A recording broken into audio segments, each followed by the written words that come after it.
Okay, so that era though, would you say that that whole period made you like dramatically better as a rapper? Because like the one thing that always stands out is you saying that you had to like write verses over and over, that you'd have to write the same verse to a beat like over. It made me a better writer. What Puff did is he would come in like, yo, did you write to the beat tape that I gave you? I was like, yeah, but I ain't really like them. He was like, yeah, that's your problem. You need to write to the shit that you don't like. And I never looked at it from that angle. Because if you're only writing for yourself, you can get away with that. But if you want to be able to be truly multi-functional. He might have seen it from that, but I seen it from a military standpoint. Meaning if I write to something I don't particularly like and I get through that, wait till I hear something that I really like. Right. It's just that more faster, that more potent, that more clever, that more witty.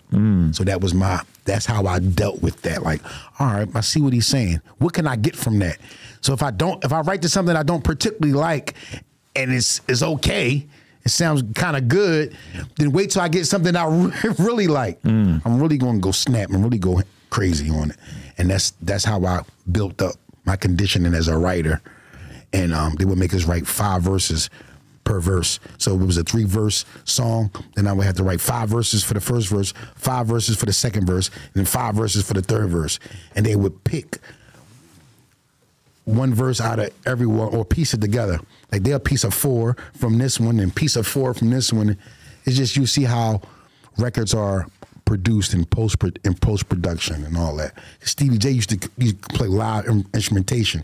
And that's what I found out about the overdubs. Like you listen to all the past Bad Boy albums, the Ready to Die, the live instrumentation when he's robbing a train, making everybody lay down on the train, robbing the train, the drums, the horns. That's an actual musician playing the live drums and horns in the back of the record over the record. Right. Damn. So I learned a lot about production and just recording ad-libs and overdubs. And just musically a lot from Puff that it's gonna stay with me for life. So spending that much time composing actual songs and really familiarizing yourself with that, like how does it feel to see rap having gone in such a different direction where now almost everybody punches in and it's like everybody's just kind of doing one take?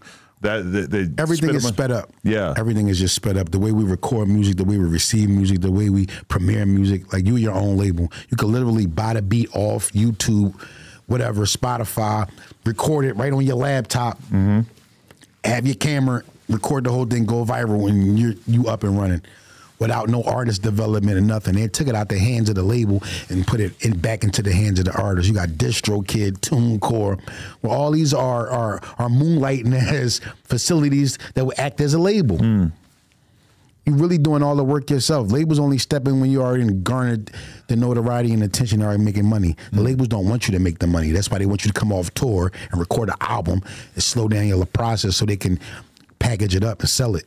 It's crazy because I've realized just from being in the music industry type shit that like it's not just rap. That when it comes to songwriters in general, they'll put on a beat and then they start humming or doing like a mumble track to the beat to come up with like pop songs as well, and then they go and like turn that into actual lyrics after the fact. But they basically landed on the same conclusion that like a Gucci Mane landed on many years ago, which is like, I don't need to write this shit down. I just need to go in there and just like put together like a rough sketch over the beat. A lot of people do. A lot of these artists do the hum effect, and then the writers will come in and fill in the blanks or follow the, you know what I mean, like the structure of the melody and just place those with words. But you were sitting there listening to the beat, writing a 16 and then writing another 16 and then writing another 16. No, like Puff had me doing that. He would leave skeletons of verses, little hum, say it like, and then I would just fill in the words with that. So it started there.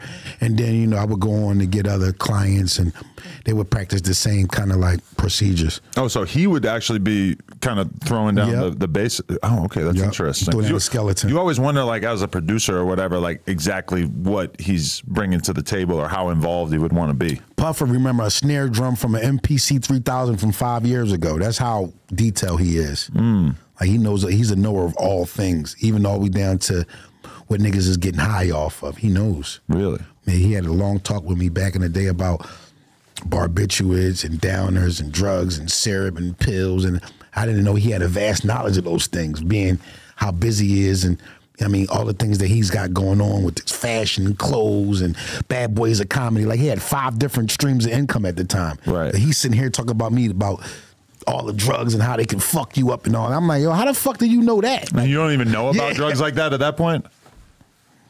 I was introduced to it because it became a party back in Philly. We share kind of the same culture as Houston with the pills and the lean. Because we looked at Beanie Siegel as being like one of the first East Coast rappers that we really heard with talking the lean, that right? lean shit. Yeah, yes. with the Purple Rain and shit. But Houston was doing it too. Yeah. So when we look at it, it was kind of like frowned upon back then. And I was introduced to it from my peers, and it was like the cool thing to have. You a big time rapper, you on TV, nigga, here go the lean. This is like, that's what dope boy rappers, that's the drink of choice. Then you look, man, that's like, that fits, you're complete. So me being high and being sleeping at parties, I thought that was the real nigga shit to do, like the it thing to do. And then the same people that was giving it to me was kind of biting my back out to other people. He getting high, but I'm like, y'all the ones who's feeding me this shit. It is crazy how like a dude with a double cup being kind of like, you know, falling all over. That's such like a rapper thing. But then meanwhile, when you think about it from the perspective of the label or the manager or whatever, it's like, that's kind of like a nightmare scenario because you know how volatile people are when they're living like that. It was frowned upon back then, but now it's pop culture. Like, you know, I mean, Future walking in the studio with a double cup is like everybody's celebratory. Like back in my day, it was like, oh, it's gonna fuck your career up. And for a long time, I was hooked on it, and I just had to wean myself off and reevaluate because it was just bringing my health down. Especially, you're talking about Puffy being up for a month straight. I don't know if people are familiar with that, but that's something you've been quoted as, is like you've seen him hustle for a month straight and not get any sleep. When you're drinking lean, you got to sleep way more than the average person. Way more. Yeah. And I just seen how hard, pause, he go at it. Like, goddamn, like the nigga up for a month straight. That's how he got that money like that. He's always, his gears is always turning. Think about the next deal, the next sponsorship, the next show, the next album, the next beat, the next song. I'm like, I mean, you know, some people have that drive and some people don't.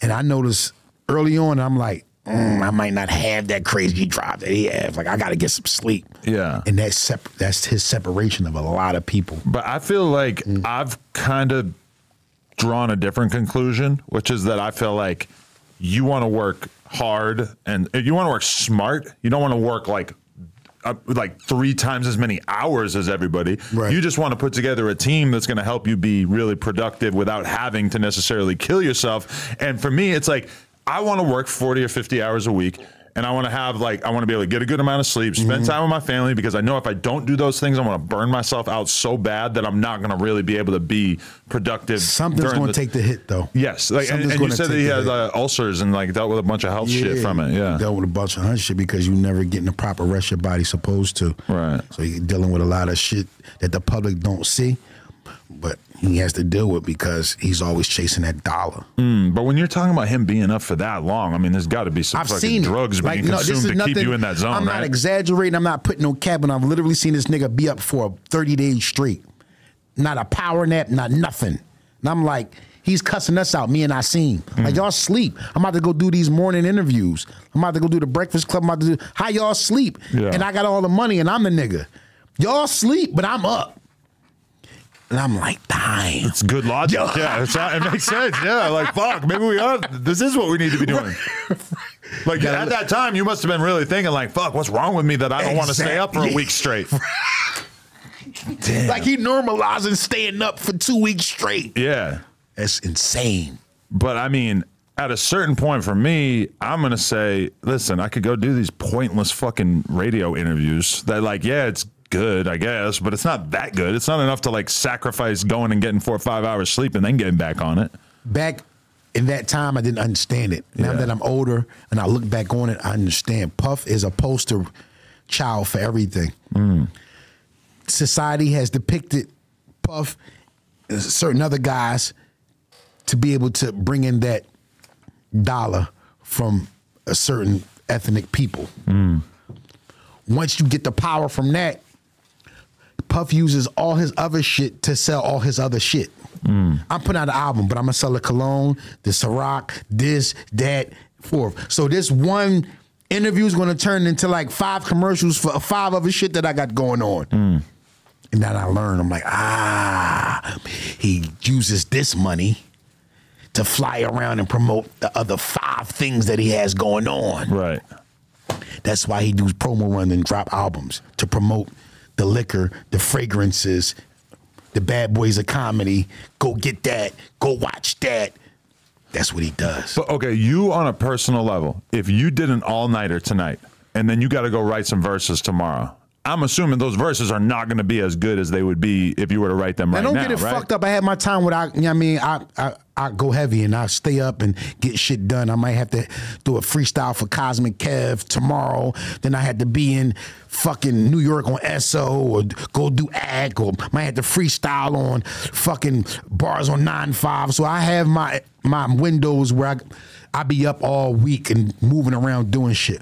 But him, he's a demon with it. Like, he'll go 2 and 3 weeks without getting no rest. If I did an all-nighter last night, to where his eyes burning, like he's in a session with us, like, yo, damn, shit, fuck.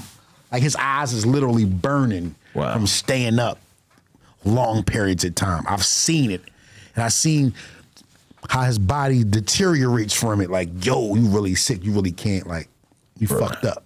Damn. Like, and you still in here trying to mix our album down, and you're literally sick.